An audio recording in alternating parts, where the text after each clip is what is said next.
नमो अर्हन्ताणं नमो सिद्धाणं नमो आयरीयाणं नमो अध्यायाणं नमो लोये सव्यसाहुणम्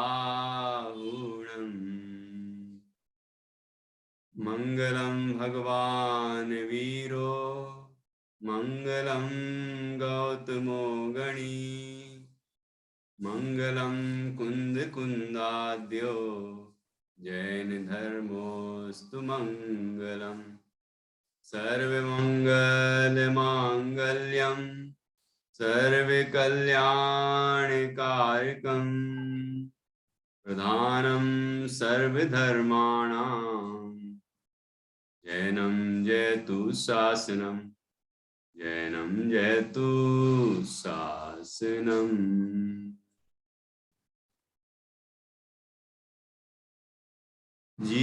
जीवमजीवम दौवम जिणवर वसहेण जैणे देठम देविंद विंद वंदम वंदे तं सव्यदा शिरसा।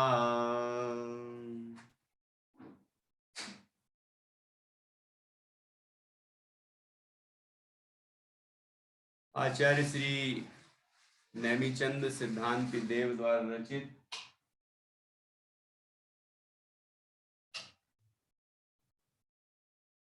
यह बृहद द्रव्य संग्रह नामक ग्रंथ है।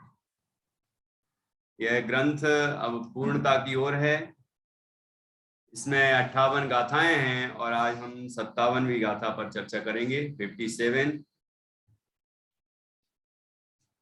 3 अधिकारों में तीसरा अधिकार मोक्ष मार्ग अधिकार है और उसमें मोक्ष मार्ग का निश्चय और व्यवहार से निरूपण किया।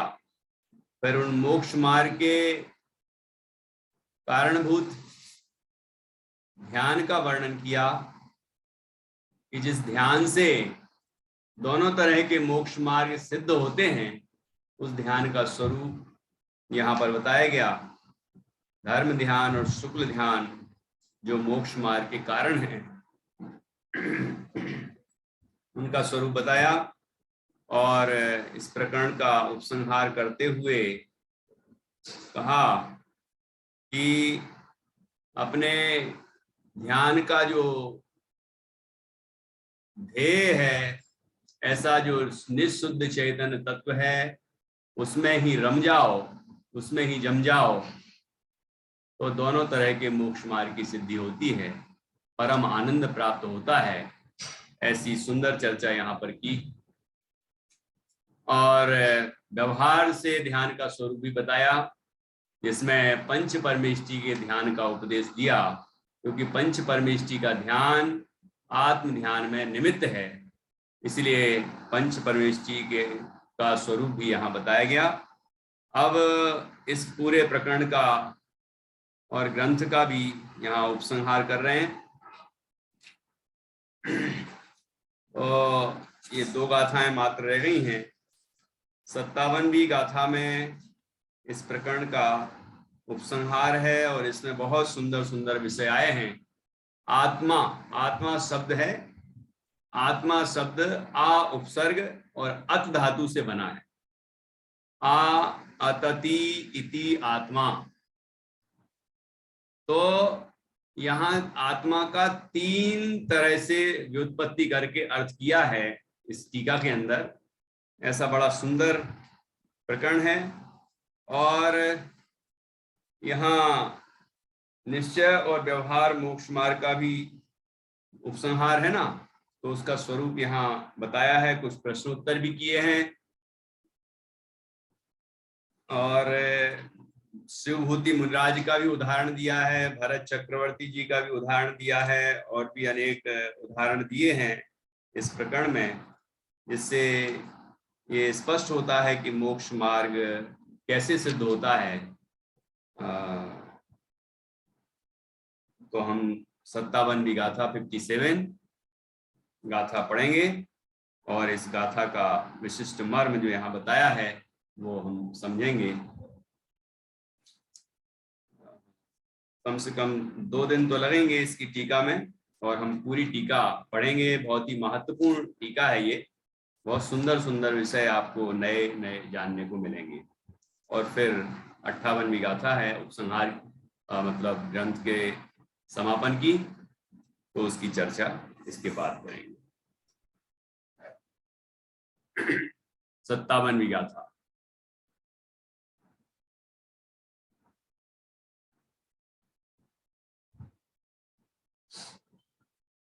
यहाँ नीचे हिंदी में उत्थानिका है। अब यद्यपि पहले ध्याता पुरुष के लक्षण और ध्यान की सामग्री का अनेक प्रकार से वर्णन किया है, तो भी चूलिका तथा उपसंहार रूप से फिर भी कथन करते हैं। उपसंहार तो आप समझते ही हैं, उसका कंक्लूजन, उसका निष्कर्ष, पूरे प्रकरण का निष्कर्ष। जो ध्यान का प्रकरण अभी अभी यहाँ पर पूर्ण हुआ, उसका क्या निष्कर्ष है, मतलब क्या निचोड़ है, कौन कौन सी बातें बहुत महत्वपूर्ण हैं, ये बताया जाएगा। और चूलिका का अर्थ पहले अधिकार के आखिरी में आया था कि जो बात प्रस्तुत प्रकरण में संक्षेप में आई है उसका कथन करेंगे, जो नहीं आई है लेकिन संबंधित है उसका भी कथन करेंगे, और कुछ विशेष कथन भी करेंगे, वो चूलिका कहलाती है। तो चूलिका शब्द का अर्थ पहले अधिकार के आखिरी में आया था।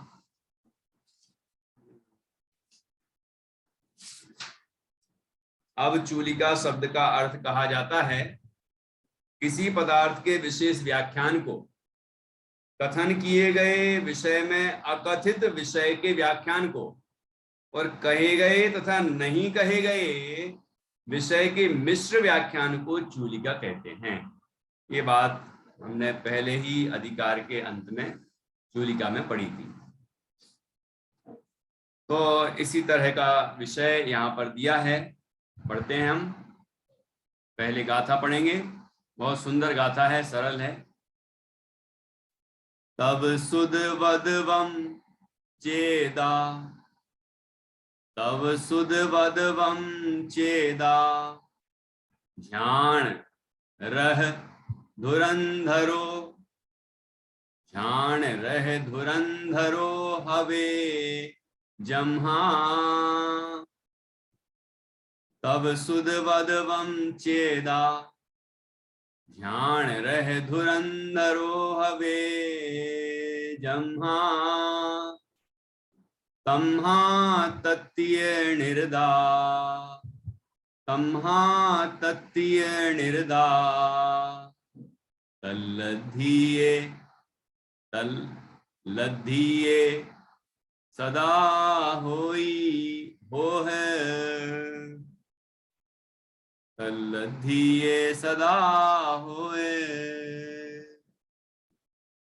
तम्हा तत्य निर्दा, तल्लधिये सदा हो है।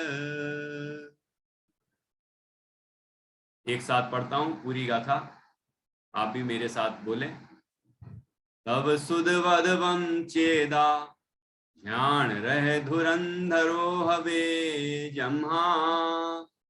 तम्हा तत्य निर्दा, तल्लधिये सदा हो ही हो है। ये पाठांतर है। तब सुद वदवम, तब, तब शब्द का क्या अर्थ है? तप। ये नीचे संस्कृत छाया है, देखो। तप, सुद, सुद श्रुत, श्रुत, ठीक है, शास्त्र, जिनवाणी। तप, श्रुत, वद, वद अर्थात वद समिधि उत्ती हो, वद शब्द का प्रयोग आया था, तो वद का अर्थ व्रत। तो तप, श्रुत और व्रतवान, वम, वम लिखा ना, उससे सहित, संपन्न। तो तपवान, श्रुतवान और व्रतवान, तपवान अर्थात तपस्वी, और श्रुतवान जो शास्त्र के मर्मज्ञ हैं, शास्त्र के ज्ञाता हैं, ठीक है, श्रुत केवली भी हो सकते हैं, और व्रतवान हैं जो व्रतों का धारण करते हैं, महाव्रती हैं मुख्य रूप से यहाँ जिस प्रकरण की बात है। चेदा, चेदा का अर्थ क्या है? पहले भी आ चुका है। चेदा का अर्थ निधि जी बताइए। आत्मा। आत्मा, बहुत अच्छा। चेदा अर्थात आत्मा। आत्मा जो जो तप, श्रुत और व्रतवान है, ध्यान रह धुरंधरो हवे जम्हा। ध्यान रह, ध्यान अर्थात ध्यान, ध्यान, रह अर्थात रथ, रथ रथ रथ, ध्यान रूपी रथ, रथ रथ होता है ना, चलाते जैसे घोड़े से चलाते हैं रथ को, है ना, और हाथी रथ भी चलते, गजरथ है, तो रथ, तो यहाँ ध्यान रूपी रथ है। ध्यान रूपी रथ को चलाने में, उसके संचालन में, धुरंधरो, धुरंधर है मतलब बहुत निष्णात है, उसमें पारंगत है। हवे जम्हा, हवे अर्थात होता है, जम्हा अर्थात जिससे, तम्हा, तम्हा उससे, तत्तीय निर्दा उन तीनों से जो निरत मतलब तीनों मय, तीनों में लीन। कौन कौन से तीन? यहाँ कौन से तीन बताए हैं? तप, श्रुत और व्रत, ठीक है। तीनों में निरत अर्थात लीन, तप में लीन, श्रुत में लीन, व्रत में लीन, उसमें संलग्न, उस रूप आचरण करने वाले, तल्लधिये सदा होई, तल्लधिये उस तल तत् उसको, लधिये प्राप्त करने के लिए, सदा होई हो है, सदा होती है। अब ये क्या पूरा बैठेगा संगति इसकी? ये तो शब्दों का अर्थ हो गया। अब इसका भाव मतलब सीधा अर्थ देखते हैं। यहाँ देखिए गाथा के गाथार्थ में, क्योंकि तप, श्रुत और व्रत का धारक आत्मा ध्यान रूपी रथ की धुरा धारण करने वाला होता है, इसलिए हे भव्य पुरुषो, तुम उस ध्यान की प्राप्ति के लिए निरंतर तप, श्रुत और व्रत में तत्पर हो। क्या कहा यहाँ पर? किसको ध्यान की सिद्धि होती है? कौन ध्यान रूपी रथ की धुरा को धारण करने में समर्थ होता है? रथ की धुरा समझते हैं? वो चक्का चलता है और बीच यहाँ धुरी होती है ना। दोनों चक्के, जो जितने भी चक्के हैं, कोई चार चक्के वाला हो, तो वो धुरी जो होती है जिस पे चक्का घूमता है वो मजबूत होना चाहिए, और उसके आधार से चक्का घूमता है, चलता है, ठीक है ना। तो ध्यान रूपी रथ की धुरा धारण करने वाला कौन होता है? जो तप करता है, जो श्रुत का अभ्यास करता है, श्रुत का ज्ञाता होता है, और जो व्रतों को धारण करता है, ऐसा जो आत्मा है, ठीक है, ऐसा जो आत्मा है वह ध्यान रूपी रथ की धुरा को धारण करने वाला होता है। तो क्या करना चाहिए? जैसे एक जगह पूछा था, जैसे एक जगह बात आई थी कि जिस ध्यान से निश्चय और व्यवहार मोक्ष मार्ग की सिद्धि होती है, उस ध्यान को हमें धारण करना चाहिए, उस ध्यान का हमें अभ्यास करना चाहिए। ये आया था कि नहीं प्रकरण?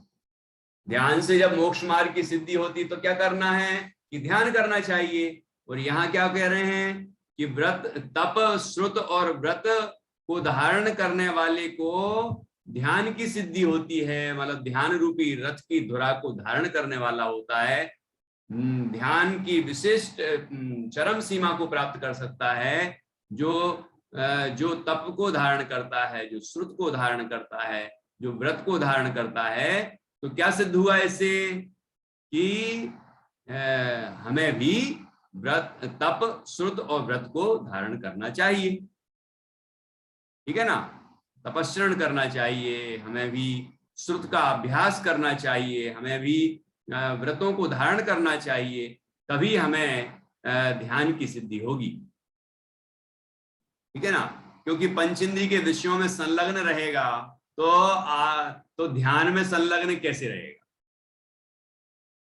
जब पर पदार्थों में ही लीन रहेगा तो आत्मा में कैसे लीन रहेगा? जब 5 पापों में लीन रहेगा तो आत्मा का ध्यान कैसे करेगा? ठीक है ना, जब पंचेंद्रिय के विषयों की इच्छाओं में ही तल्लीन, उनको पूरा करने में ही लगा रहेगा तो फिर आत्मा का कल्याण कैसे करेगा? आत्म ध्यान, साधना, आराधना कैसे करेगा? और श्रुत का अभ्यास नहीं होगा तो वस्तु स्वरूप ही नहीं मालूम होगा उसको। और श्रुत को तो आगम चक्षु साहू ऐसा कहा है।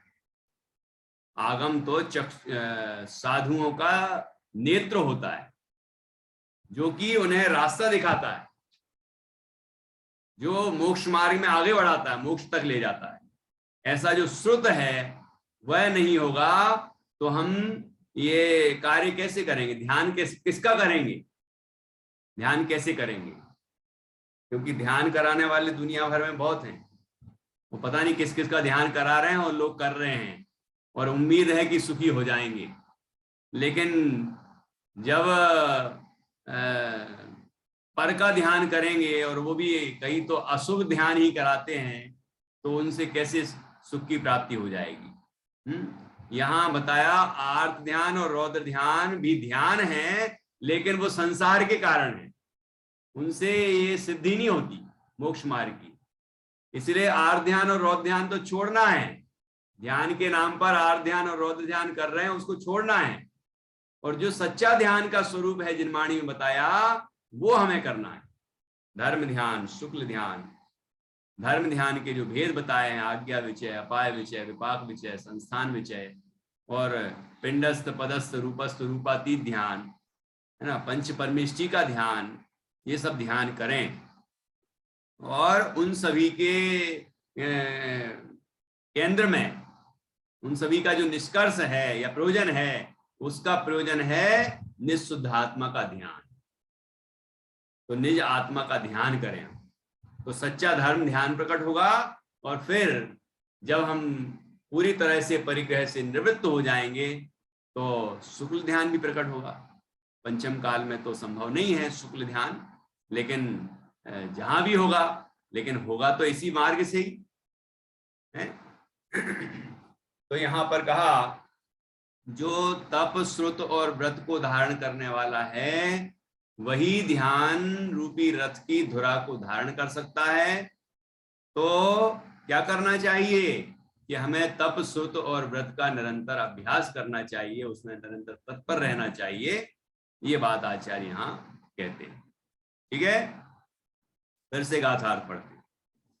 क्योंकि तप, श्रुत और व्रत का धारक आत्मा ध्यान रूपी रथ की धुरा धारण करने वाला होता है, इसलिए हे भव्य पुरुषो, तुम उस ध्यान की प्राप्ति के लिए निरंतर तप, श्रुत और व्रत में तत्पर हो।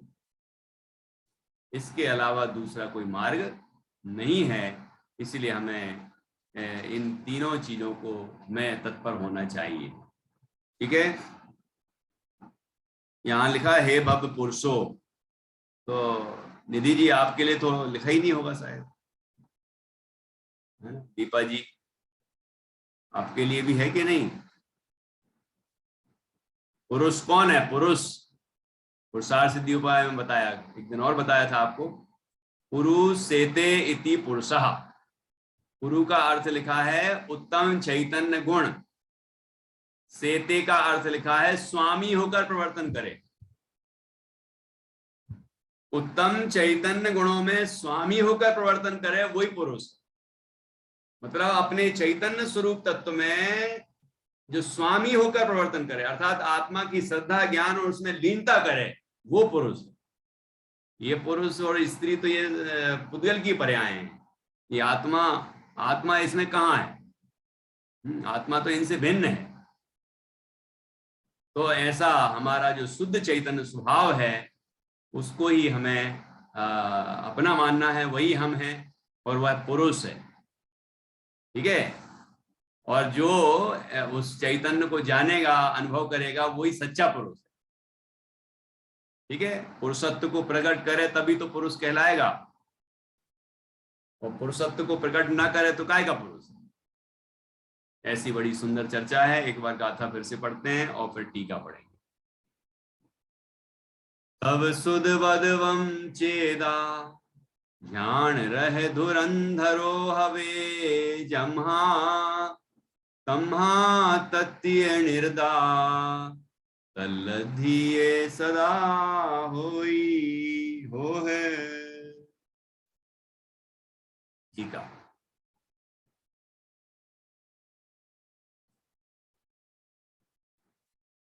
अब सुध बदबम चेदा ध्यान रह धुरंधरो हवे जम्हा। क्योंकि देखो, जम्हा का अर्थ होता है क्योंकि तप श्रुत और व्रतधारी आत्मा ध्यान रूपी रथ की धुरा धारण करने में समर्थ होता है। तम्हा, इसलिए तम्हा तत्तीय निर्दा तल्लधिये सदा होई हो है। इसलिए हे भव्यो, तप श्रुत और व्रत इन तीनों में सदा लीन हो। किस लिए लीन हो?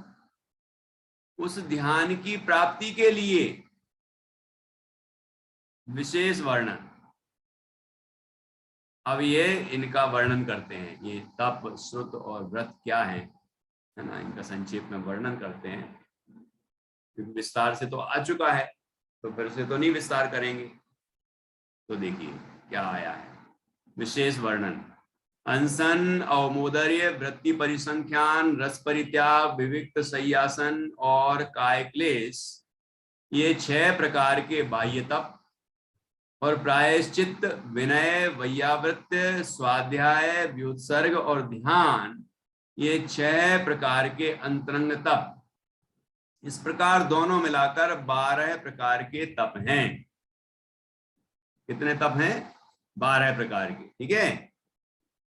उसी तप से साध्य शुद्धात्म स्वरूप में प्रतपन अर्थात विजय करने रूप निश्चय तप है। ठीक है। निश्चय तप क्या है? अपने स्वरूप में प्रतपन करना, विजयन करना, मतलब अपने स्वरूप में ही तल्लीन हो जाना, वही निश्चय तप है। और यहाँ जो 12 तप हैं उनमें स्वाध्याय को परम तप कहा है। ये सूक्ति बहुत प्रसिद्ध है, स्वाध्याय परमम तपः। तो स्वाध्याय को परम तप क्यों कहते हैं? अभी श्रुति की महिमा आएगी नीचे। स्वाध्याय को परम तप क्यों कहते हैं? क्योंकि स्वाध्याय से आगे के जो दोनों तप हैं उसकी सिद्धि होती है। स्वाध्याय से व्योत्सर्ग भी होता है और ध्यान भी होता है। स्वाध्याय से ध्यान की सिद्धि होती है, व्योत्सर्ग भी होता है। व्योत्सर्ग मतलब त्याग। जब स्वाध्याय करता है जीव, संसार शरीर भोगों से विरक्त होता है, अपने आत्म स्वरूप में अनुरक्त होता है, तो क्या होता है? पर से जो भी संयोग और जो भी परिग्रह जोड़ रखा है वो तो उनमें तो अपनापन तो छूटता ही है, उनसे राग द्वेष भी छूट जाते हैं और वो उनका त्याग कर देता है और अब अंदर में अपने स्वरूप का ध्यान करता है। तो व्योत्सर्ग और ध्यान दोनों की सिद्धि हो गई ना स्वाध्याय से, इसलिए स्वाध्याय को परम तप कहा। अभी यहाँ श्रुत की महिमा बताते हैं। ये तप हो गया। अब देखिए श्रुत, उसी प्रकार आचार आराधना आदि द्रव्य श्रुत और उसके आधार से उत्पन्न निर्विकार स्वसंवेदन ज्ञान रूप भाव श्रुत है। देखो, भाव रूप जो होंगे और निश्चय रूप जो होंगे वो उनका स्वरूप एक सही होगा। वहां ऊपर निश्चय तप कहा था ना, तो निश्चय तप में क्या कहा था? किसमें लीन होना है? अपने आत्मा में, स्वरूप, निज स्वरूप में, निशुद्धात्म स्वरूप में प्रतिपन्न और विजयन करना, वही निश्चय तप है। और यहाँ भाव श्रुत किसको कहा? कि द्रव्य श्रुत के आधार से जो निर्विकार स्वसंवेदन ज्ञान रूप ज्ञान उत्पन्न हुआ है वही भाव श्रुत। मतलब निज शुद्धात्म तत्व की अनुभूति जो प्रकट हुई है वो भाव श्रुत है। ठीक है ना? तो इस तरह ये श्रुत हो गया। तो द्रव्य श्रुत क्या है? जिनवाणी का अभ्यास करना, श्रवण, ग्रहण, धारण, निर्धारण, परिणमन। और भाव श्रुत है निशुद्धात्मा का अनुभव करना। तथा हिंसा, झूठ, चोरी, अब्रह्म अर्थात कुशील और परिग्रह का द्रव्य और भाव रूप से त्याग करना, ये 5 व्रत हैं। ठीक है? इन 5 पापों का जो त्याग है, द्रव्य रूप और भाव रूप दोनों, मतलब क्रियात्मक रूप में भी और अंदर के भावों के रूप में भी जो त्याग है वह 5 व्रत है। ठीक है? इस प्रकार पूर्वोक्त लक्षणों युक्त तप, श्रुत और व्रत सहित पुरुष ध्याता होता है। तो हमें ये निर्णय करना है, समझना है अच्छी तरह से कि यदि हम तप नहीं करेंगे, यदि हम श्रुत का अभ्यास नहीं करेंगे और यदि हम व्रत का धारण नहीं करेंगे निश्चय और व्यवहार से, तो ध्यान की सिद्धि नहीं होगी। तो जो लोग ध्यान के लिए बहुत विचार करते हैं, ध्यान करना है, ध्यान को बहुत महत्व देते हैं, उन्हें इन बातों का विचार भी करना पड़ेगा कि ये कारण है, ये नहीं होंगे तो ध्यान नहीं होगा। तप, श्रुत और व्रत, ये 3 ये ध्यान के कारण हैं। ठीक है? इसलिए इन तीनों की सिद्धि हमें करना होगी। तीनों को उनका निरंतर हमें अभ्यास करना होगा, इनमें तत्पर रहना होगा, तप, श्रुत और व्रत में। ठीक है? इन तीनों सहित पुरुष ध्याता होता है। वही तप, श्रुत और व्रत ही ध्यान की सामग्री है। देखो, तीनों में आया था ना, निश्चय तप, निश्चय व्रत, श्रुत और निश्चय व्रत। यहाँ निश्चय व्रत का स्वरूप नहीं दिया, पहले हमने पढ़ चुके हैं। निश्चय व्रत में भी निशुद्धात्मा की में लीनता ही बताई है। परद्रव्य, पंचेंद्रिय के विषय आदि से विरत होकर अपने स्वरूप में रमना, वही निश्चय व्रत। तो निश्चय में एक शुद्धात्म स्वरूप की अनुभूति होती है और वो उस स्वरूप में लीनता ही तो ध्यान है। तो ये तीनों हमारे ध्यान के कारण है। ठीक है? तप, श्रुत और व्रत ये ध्यान की सामग्री है। तप, श्रुत और व्रत कहा भी है कि वैराग्यम तत्व विज्ञानम, वैराग्यम तत्व विज्ञानम नैर्ग्रंथ्यम संचित्तता परिसहजयश्चेति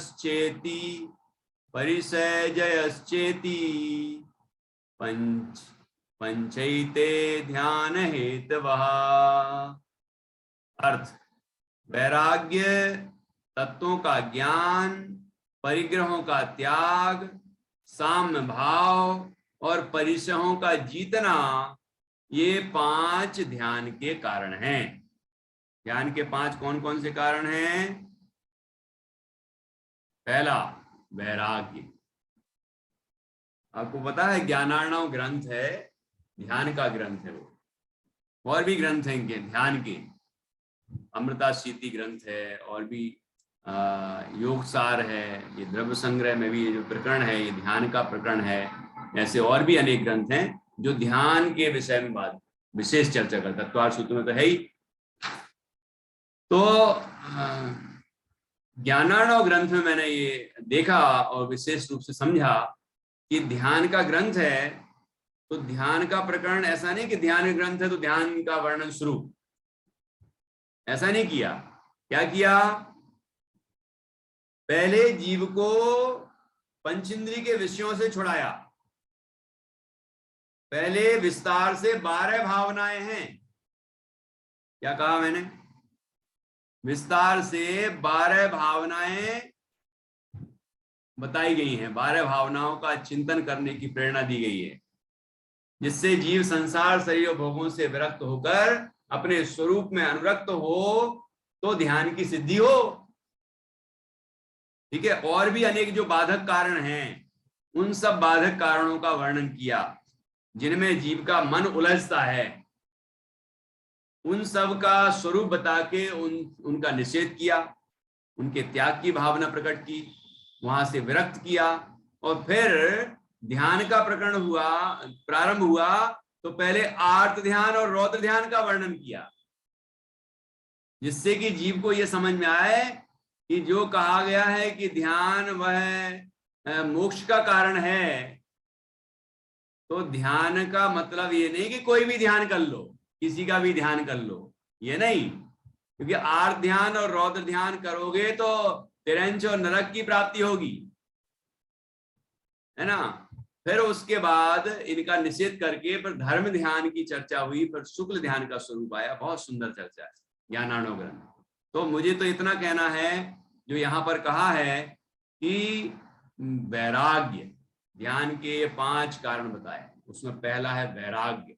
जीव को संसार शरीर भोगों से विरक्ति होना चाहिए, जब तभी वह पर से विरक्त होकर और अपने आत्मा में अनुरक्त होने का प्रयत्न करे। ठीक है ना, ख्याल में आया। दूसरा है तत्वों का ज्ञान। दूसरा पॉइंट क्या बताया? ध्यान के लिए कारणभूत तत्वों का ज्ञान होना चाहिए। लोग कहते हैं ध्यान करो ध्यान करो, लेकिन ध्येय का निश्चय तो करो कि ध्येय क्या है, हमारे ध्यान का विषय क्या है। ध्येय का निर्णय नहीं है, ध्यान करो तो किसका करो? किसी का भी कर लो, उससे क्या मिलेगा? किसी का भी करोगे तो कुछ भी मिलेगा। इसलिए पहले तत्वों का ज्ञान होना चाहिए, उससे हम निर्णय करें कि किसका ध्यान करना है, ध्येय क्या है, वो तत्व ज्ञान से प्राप्त होगा। ठीक है। तत्वों का ज्ञान जो हमने पहले और दूसरे अधिकार में प्राप्त किया, 6 द्रव्य पंचास्तिका है, 7 तत्व 9 पदार्थ, है ना, ये सब स्वरूप हमने जाना ना, तो ये भी ध्यान का कारण है, तत्वों का ज्ञान। और क्या है? परिग्रहों का त्याग। जीव को वैराग्य हो और तत्व ज्ञान हो और परिग्रहों में लीन रहे, ऐसा कैसे हो सकता है? परिग्रहों में सुख माने, ऐसा कैसे हो सकता है? जब वैराग्य है और तत्व ज्ञान है तो परिग्रहों से विरक्ति होगी, परिग्रहों का त्याग होगा। 14 अंतरंग परिग्रहों में पहला तो मिथ्यात्व है, तो उसका तो पहले नंबर त्याग होगा। फिर क्रोध मान माया लोभ आदि हैं, जिसकी चर्चा हमने पहले की है। उसके बाद अंतरंग परिग्रह हैं, बहिरंग परिग्रह हैं 10, तो 10 बहिरंग परिग्रहों का भी त्याग होगा। ऐसे अंतरंग और बहिरंग सभी तरह के परिग्रहों का त्याग होगा, तभी ध्यान की सिद्धि होगी। ठीक है, पिछली गाथा में भी चर्चा आई थी। तो परिग्रहों का त्याग तीसरा कारण बताया ध्यान का। चौथा बताया साम भाव। जब जीव को वैराग होगा, तत्व ज्ञान होगा, परिग्रहों का त्याग होगा, तो साम्य भाव होगा, मोह और क्षोभ से रहित परिणाम होगा, राग और द्वेष से रहित भाव होगा, समता होगी। ठीक है, किसी से न राग न किसी से द्वेष, ऐसा समता भाव प्रकट होगा, वही साम्य भाव। ठीक है। और परिसमों का जीतना। परिसमों का सहना बोलते हैं ना, यहाँ उसके लिए विशेष शब्द का प्रयोग है, परिसमों का जीतना। परिसय जय इसको बोलते हैं, परिसय जय। सहने में तो ऐसा लगता है कि सहन करते हैं, सहना शब्द भी है, लेकिन जीतना ज्यादा महत्वपूर्ण है। परिसय जय, परिसमों को जीतते हैं। जीतते हैं कैसे? कि परिसमों की तरफ ध्यान ही नहीं देते हैं, वो अपने आत्मा में तल्लीन होने का निरंतर प्रयत्न करते हैं, तो बाहर में कितनी बाधा हो तो होती रहे, क्या फर्क पड़ता उससे। ऐसा पुरुषार्थ ध्याता पुरुष करते हैं। ये 5 चीजें ध्यान की सामग्री है, ध्यान के कारण हैं। सामग्री तो बताई, तप, श्रुत और व्रत को, और ध्यान के कारण 5 बताए: वैराग्य, तत्वों का ज्ञान, परिग्रहों का त्याग, साम्य भाव और परिश्रमों का जीतना। ये 5 कारण बताए। ठीक है, अब यहाँ पर कुछ प्रश्नोत्तर किए गए हैं, तो वो भी हम पढ़ते हैं अभी। देखो यहाँ और भी हैं, आगे आगे इसी प्रकरण के संबंध में प्रश्नोत्तर हैं। प्रश्न है, उत्तर है, शंका है, समाधान है, जिससे हमें ये विषय पूरा अच्छी तरह से स्पष्ट होगा। ध्यान के प्रकरण में जितने लोगों को शंकाएं होती हैं, ऐसी कुछ यहाँ शंकाएं प्रकट करके उसका समाधान किया। और खास बात यह है कि प्रथमानुयोग के भी उदाहरण दिए हैं, है ना। प्रथमानुयोग, कर्णानुयोग, चरणानुयोग, सबका सुमेल है यहाँ। ऐसा बड़ा सुंदर प्रकरण इस गाथा के अंदर आया है, और हम इसको क्रम से